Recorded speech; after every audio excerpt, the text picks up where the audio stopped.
Maaaring pinabulaanan ng Philippine Reclamation Authority na ang Manila Bay Reclamation ang dahilan ng pagbaha sa Metro Manila. Sa katunayan, nakatulong pa umano ito hindi lamang para maibsan ang pagbaha, kundi mapaangat ang ekonomiya ng bansa. Si Isay Mirafuentes sa Sentro ng Balita Live. Kung makikita tuloy-tuloy yung isinasagawang reclamation mula sa dagat, kung naguhukay sila ng mga buhangin at ginagawa nga itong isang parang malaking isla. No? Ayon sa Philippine Reclamation Authority, Angelique, kasing laki ito ng isang lungsod. Meron itong mahigit sa 600 hectares.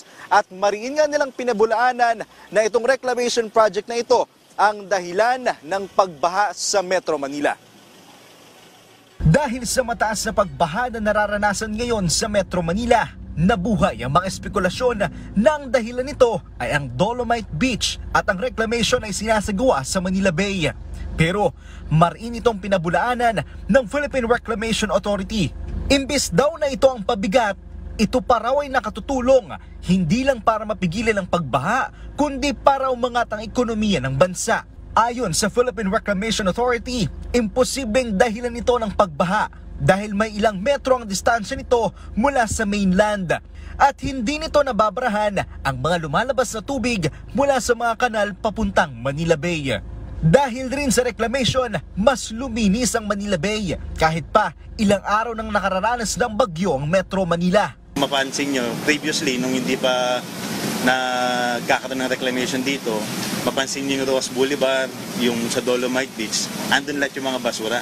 Ngayon kung pupunta kayo doon, merong basura, but hindi na siya ganun kadami. Nafi-filter na raw kasi ng reclamation project ang mga basura. Dalawa ang reclamation project na kasalukuyang aprobado na ng Pangulo.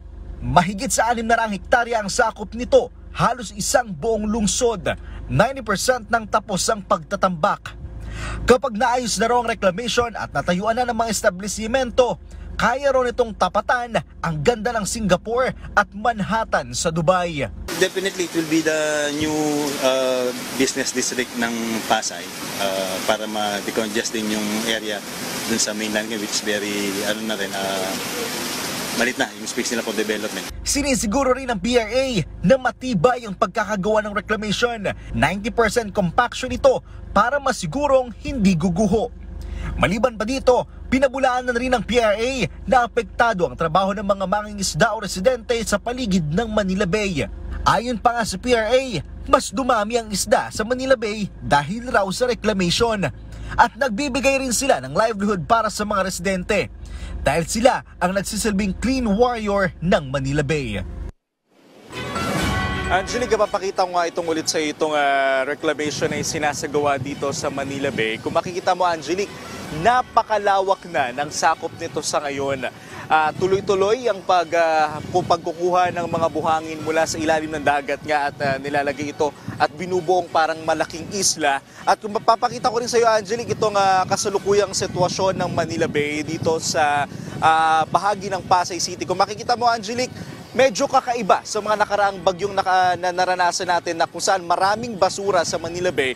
Pero kung titingnan mo ngayon, Angelique, kakaunting basura na lang ang meron dito. Ang sinasabi ng Philippine Reclamation Authority, ito ng araw ay dahil sa isinasagawang reclamation dahil imbes na mapunta ang basura sa kahabaan ng Manila Bay sa gilid ng Roas Boulevard, nahaharangan na raw ito ng reclamation. Kaya sa ngayon, masasabi natin na luminis rin yung Manila Bay dahil sa reclamation project. Angelique.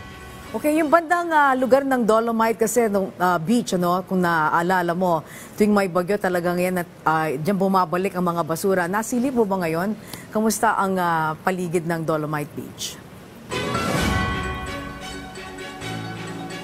Angelique, medyo nawala lang yung audio ko pero narinig ko yung bahagi dun sa Dolomite.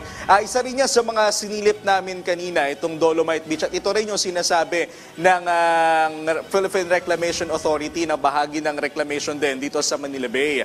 Nung sinilip natin, katulad din dito sa Manila Bay, dito sa bahagi ng Pasay City, kakaunting basura rin yung nakita natin. Ibang-iba yan sa mga nakaraang bagyo na nakalipas kung saan napakaraming basura, napakaraming malalaking basura. Dahil maliban nga sa reclamation, meron din silang tinatawag na clean warrior. Ito yung mga mangingisda ng Manila Bay na binigyan ng livelihood o trabaho ng Philippine Reclamation Authority na silang namumulot ng mga basura sa dagat. Angelique.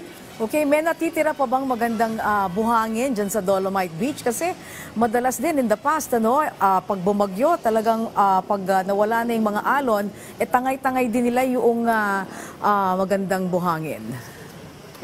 Angelique, dun sa Dolomite Beach, meron pang mga natitirang buhangin hanggang sa ngayon. Dahil nga rin sa reclamation, hindi lang basura yung napigilan, kundi yung malalakas na alon na humahampas sa dalampasigan. Yung buhangin doon, buo pa din, maayos pa din, at yun nga rin ipinagmamalaki sa atin ng Philippine Reclamation Authority. Angelique. Alright, maraming salamat. Isaiah Mirafuentes.